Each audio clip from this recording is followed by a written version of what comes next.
Honest girls, were you one of those ladies way back in the spring of 1967 that decided to go marching in Hyde Park? Yes, well, Marble Arch to be more precise. And you were fighting for a vital cause, one that was very close to your heart. A pop superstar, British pop superstar, that had taken the American charts also by storm. And you were having none of it. That's all because, of course, the fabulous Monkees that had had mega hits with like Last Train to Clarksville and Daydream Believer. Well, there was a crisis looming, and the crisis could see the removal of none other than the popular, well, pin-up of the band, Davey Jones. But what was the problem in America? After all, he was born in Manchester, right? Let me explain. The thing is, you can never truly mess with your pop icons, can you? Oh, I've seen so many of those things working in the recording industry.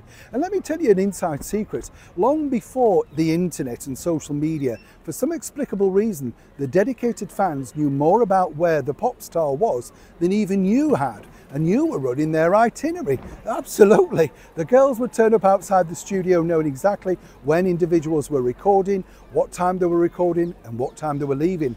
Always leaps in the world of pop. None bigger though than in 1967, because the brilliant Davey Jones of the Monkees, well, he had his call papers indeed, but this time called up in America. Apparently he was down to, shall we say, represent America to go and fight in the Vietnam War. Now, of course, Davey Jones was part of the brilliant Monkees, and we all loved them, didn't we? Did you like the Monkees? I just thought they were terrific. The TV show, and I loved the jackets, the red velvet jackety things.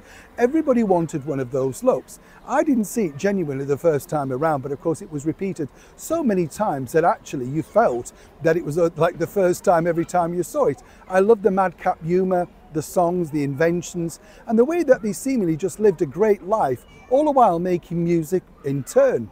Davey Jones, of course, had become a major star over here in the United Kingdom, all thanks to being the grandson of the Harridan in the long-running soap opera Coronation Street, played by, well, Violet Carson as Ina Sharples.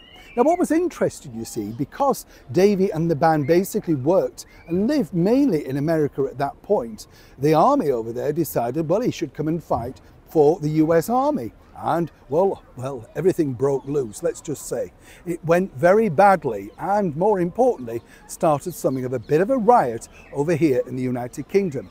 And it all happened at Marble Arch on Easter. British fans refused to sit back and leave their hero's fate in the hands of the American military.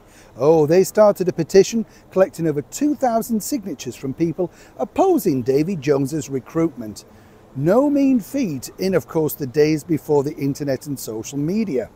Now, the bottom line was Linda Hardes, a Monkees enthusiast from Twickenham in West London, rallied all the female fans for a protest march in central London.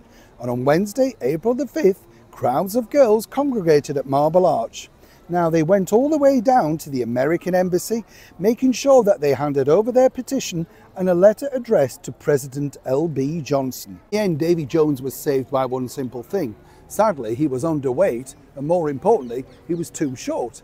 And the other nice little, well, extra, one might say, on top of the icing of the cake was the fact that he also had to carry on working to support his father over here in the United Kingdom. So sadly, for many Americans at least, that particular drama was availed, and the group then went on to have 3 sellout concerts at the Empire Pool in Wembley.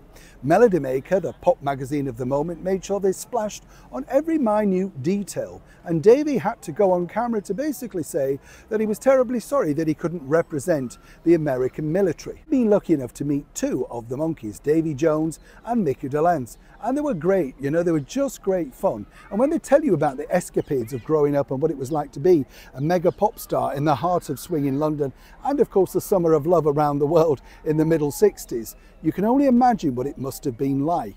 But I put the call out to you. Were you one of the Monkee maniacs literally on that march all those years ago in 1967? Did you love the Monkees? What record did you buy? And more importantly, who was your favourite? Mike, Peter, Davey or Mickey? They were all supremely talented in my opinion, and their music truly does live on, leaving us with a wonderful memory of what it was like to take the last train to Clarksville. Neil Sean, Marble Arch, London.